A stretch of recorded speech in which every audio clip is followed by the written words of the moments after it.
now Risk of Rain 2. Good times, good times. Oh hey, didn't see you there. I was busy thinking about ranking all of the games I played this year in some sort of video. But I don't want to do that this week, so let's make fun of the Game Awards. Ha, the Game Awards, everyone's favorite. Man, I couldn't even finish that sentence. People hated it this year. But why this year, you may be asking? Well, come with me on a journey to pick apart this year's presentation. And also to figure out if Jeff Keighley is actually human or not. I'm betting he's a robot. Okay, before we dive into this, I want you to keep a few things in mind. The Game Awards are sponsored by Nvidia, so they are trying to sell you on better graphics hardware. Remakes aren't as good as new things because they're based on old things, and for Game of the Year, they'll usually try to pick something that the least amount of people are going to be upset about, and if given any chance, suck Sony off. Oh, and by the way, since this is indeed the 10th anniversary of the Game Awards, I'm going to be putting a little counter on screen every time they self-indulge in that little factoid. Now let's get into the Game Awards with the pre-show! Why is this a pre-show? Who the hell skips this? We are counting down to the main event, our 10th anniversary show. We kick things off with the trailer for a new Ninja Gaiden game made by the same people that made Blasphemous. Not what I was expecting at all, but a welcome announcement. And after that, Tekken 8 wins Fighting Game of the Year after nobody cheers for Multiverses. Yeah, I've definitely got some questions as to why Fighting Game of the Year is in the pre-show, but I'll get into that later. Also, this is exactly what the creator of Tekken should look like. Next is a trailer for One Move Away. It's unpacking, but in 3D. And then, greatness. I've put so many hours in Slay the Spire that I could practically play the game in my sleep. So when I saw the trailer, I was like, You can buy pants now? this is my most anticipated game of next year. Fuck you, GTA 6. And also they did a little fake out here and I think that's funny. Best VR/AR game went to Batman Arkham Shadow. I was personally hoping for Metal Hellsinger, but this works too. They talk about a tree game and then show Dave the Diver in the Jungle, which is probably a DLC from what I can tell, but hey, more Dave the Diver is more Dave the Diver. Next is Thick as Thieves from the same dude that made Deus Ex. Looks to be a multiplayer parkour thief game, not really what I was expecting from the dude that made Deus Ex, but it looks fine. Next is Best Esport, presented by Old Spice. Hey, would you look at that? The word of the day is subliminal messaging. League wins because of course it does. Best esports team is T1 and best esports player is Faker. Also, what the fuck are those other usernames? Guys, I'm gonna make an esports username. Watch!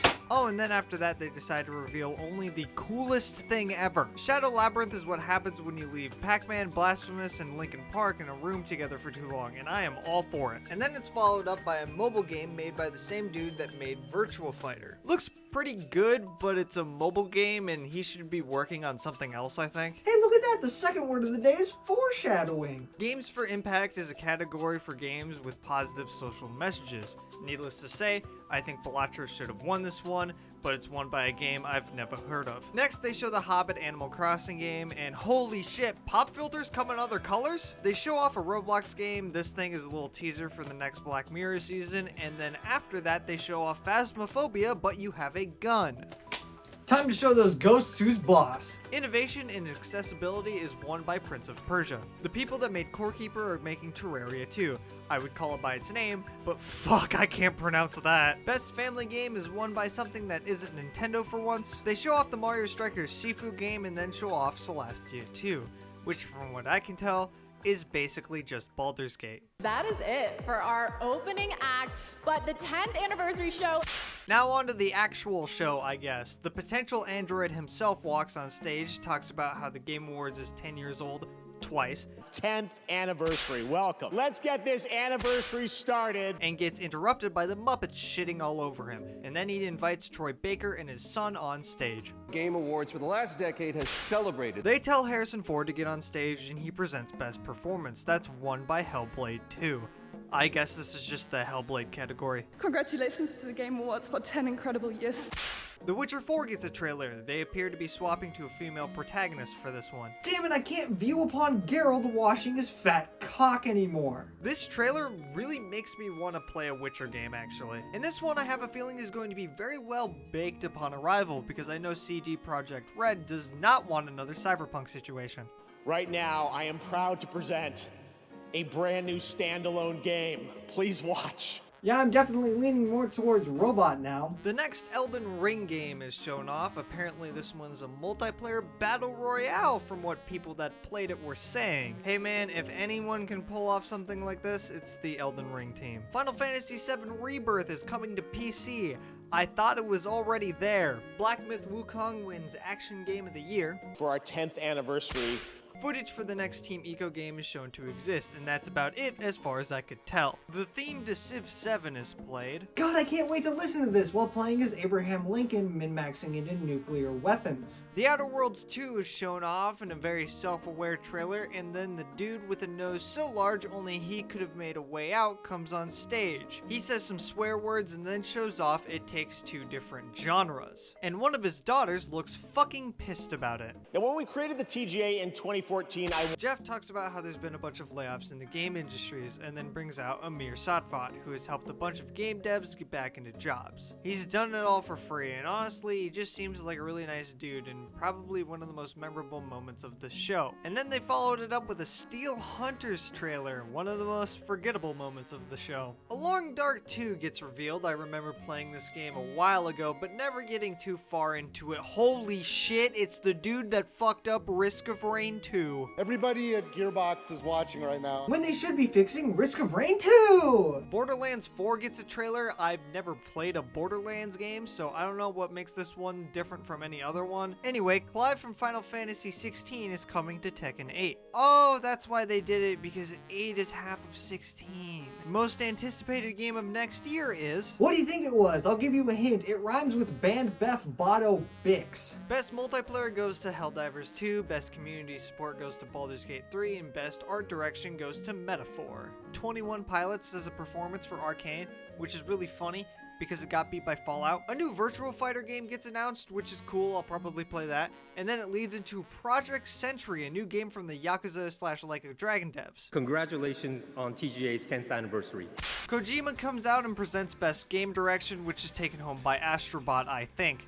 I don't know, I was too distracted by Kojima ripping ass while he was mic'd up. let's journey to another world for our next announcement. Jeff, most video game trailers are supposed to do that. You're not saying anything cool or funny. Holy shit, Turok. Helldivers 2 gets an update, Warframe gets an update, Power World is getting an update. Holy shit, that trailer is low frame rate. We are here at the 10th year of the Game Awards. Balatro wins Best Debut Indie, as it fucking should. Capcom is making a new Onimusha. This looks like Sekiro DLC. 2 Dungeon and Fighter games that couldn't look any different from each other are shown off, and after that, a new Dying Light game trailer is shown. Next is Best Action Adventure Game, won by Astrobot. Best RPG, won by Metaphor, and Best Content Creator of the Year goes to Queso. Best Sports Game was won by EA Sports FC 25, and Best Sim/Strategy Game is won by Frostpunk 2. God, that was a weird order. Yeah, I'm making a sandwich with bread, lettuce, tungsten, cheese, and mayo. Do you want one? Anyway, have you ever been thinking out loud and just said, Oh hey, it's Post Malone's Murder Circus. and then? Oh! Squid Game shows up, and God, every time I see a Netflix game, I die a little on the inside. Snoop Dogg gives the best ongoing game to Helldivers 2, and Makoto and a dad straight from a sitcom come up to accept the award.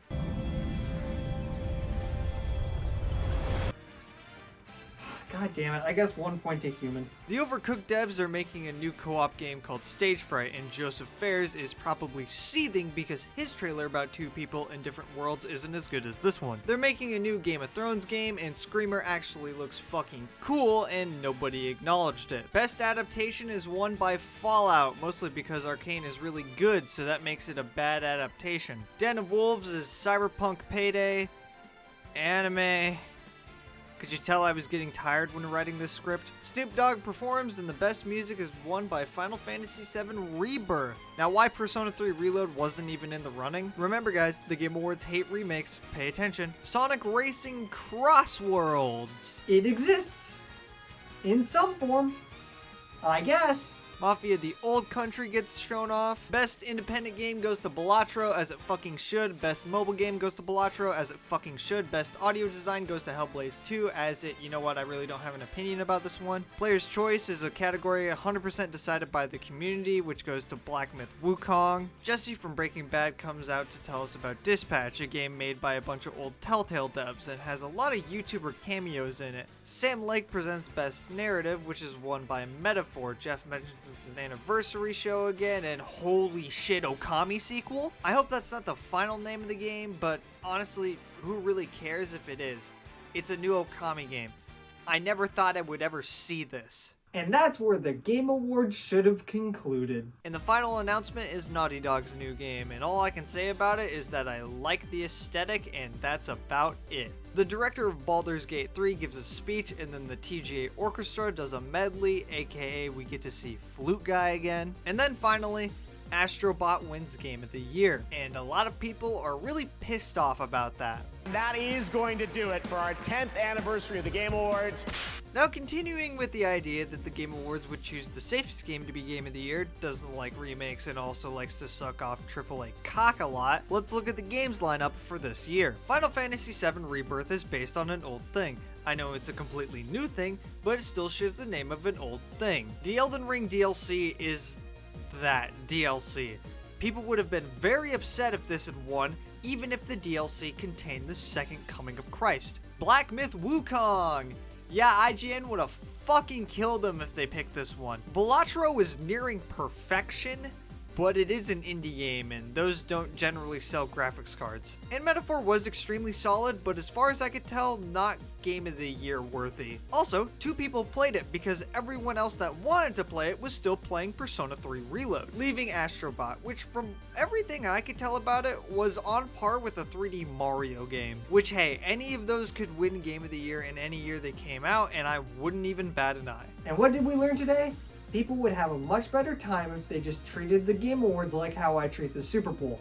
Watch it for the commercials, and that's it. Honestly, with what they showed off, this is on par with like an E3 presentation for me. They announced a new Virtua Fighter, they announced a new Turok, they announced a new goddamn Okami. But the actual awards part is questionable at best. Oh, and if you're gonna have a pre-show, put all the things that don't have to do with fucking video games there. Put Content Creator of the Year there instead of Fighting Game of the Year. Best Adaptation, Best Performance, all things that are not directly related to Best of Insert Game category would make sense to be put in the pre-show. So all in all, I think the Game Awards had some pretty high highs this year, but also some pretty low lows.